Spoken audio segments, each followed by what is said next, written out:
Women's Power to Heal Mother Earth. This is Maya Tiwari. In this session today, I would like to talk about happiness, the goal of every human person. Happiness is a desire. Happiness goes beyond desire, in that we can control it only through the mind. Like desire, happiness also has inherent patterns of impressions that have been retained in our mind from our experiences of the past and the long distant passes. We all have a need for happiness. Perhaps it is not found so easily because we forget that happiness depends on an inner calm, a sense of being, a divine sense of self. In this world today, when we are surrounded by darkness and untoward deeds and people who are lost, it may be difficult for us to see and find our way to that place within where happiness forever resides. I want to share with you a piece from a saint, a living saint, Swami Viditatmanandaji, who is a senior colleague to me and a friend. He said, we all have the capacity to enjoy anything, but we have to learn to make ourselves happy. When I feel I make someone else happy, I feel comforted, I feel happy, and so the extent there is sharing in our mind. So what he's saying is that the extent to which we are happy resides in the mind, our perspectives, our attitudes, the things we hold in value. It is the mind which is the cause of my happiness and the cause of my unhappiness. Therefore, my mind becomes the most important thing to me. So we have to progressively develop a happy mind. And the way to do this, he says, is by invoking kindness within us. To seek out that emotional maturity we need to develop in order to be happy. The attitudes and perspectives are what make us large-hearted, accommodating, and friendly. This is a foremost desire that we should inculcate in our daily life, and in so doing, we shape the mind. We condition our heart. It is true that a kind, generous, and forgiving person is also an emotionally mature person, and that is what we are in the true sense. So let us pursue the values that help us to strengthen our inner happiness. It is also true that happiness is an innate nature. And it's not that it's not something we can't control or can control, because that nature is illimitable, it's immutable. As I sit here under a white umbrella in a white room, with the white light of the afternoon sun coming through the windows, the early spring breeze, fluctuates with light, or light fluctuates with the wind.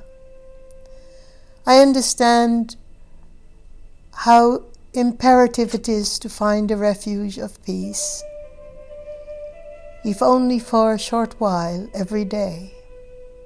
That sense of quiet when the heart is in good rhythm with Mother Nature. The sense of ease that comes from the release from all the darkness, dark forces, and the conditions in which our lives and world is at present inundated. So happiness really is just allowing. It is allowing the self to be within the self. It is allowing and cherish that moment when we can reach that arduous terrain that is sometimes so simple and so easy to access. But in times when it is not easy to access that inner self, we must have a sankalpa, an intent, to want to be in that quiet space, that reverent, sanctified, glorious, wondrous space that each one of us possesses, regardless of the challenges. Sometimes all it takes is to slow the heartbeat and to sit with it and to look at the wondrous sky and beautiful nature, the daffodils coming out from the earth, each being a micro sun unto itself. The crocuses coming out beautifully lavender, purple, and fresh. From the density of a bare and barren earth, so much that is priceless arises. And so too from the murk and dark and dank existence that can surround us, we too can sprout through that density and hold our faces up to the light. In this way, we need to understand the word desire.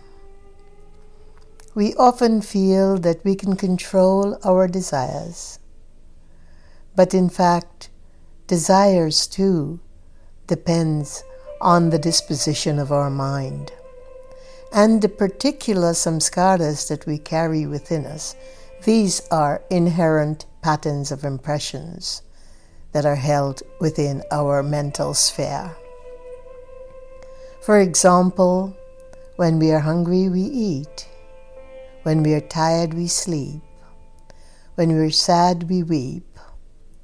And when we are happy, we laugh.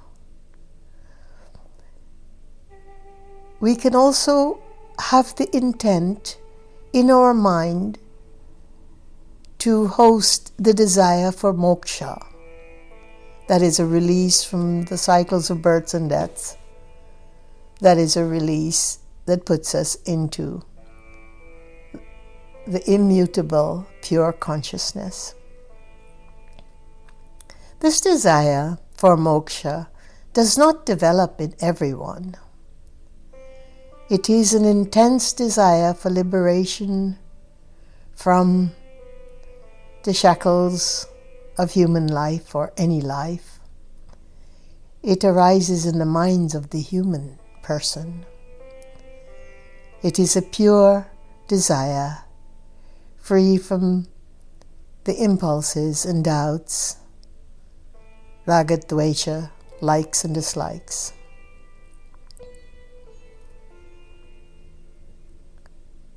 What is the nature of desire arising in the mind that has become pure? Swami Viditatmanandaji asks.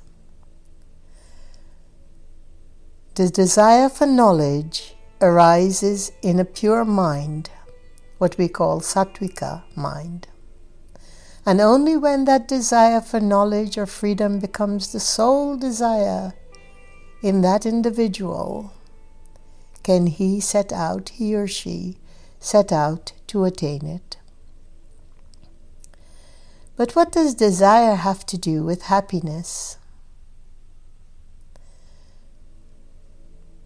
The insight that it is freedom we are seeking every moment must be known. Behind every desire is the desire to be free. It is the desire to be in the light. It is the desire to be in the knowing. It is the desire to reclaim the innocence of life. It is the desire to simply be. And that too is the succinct definition for happiness. Peace be your journey, and thank you for listening.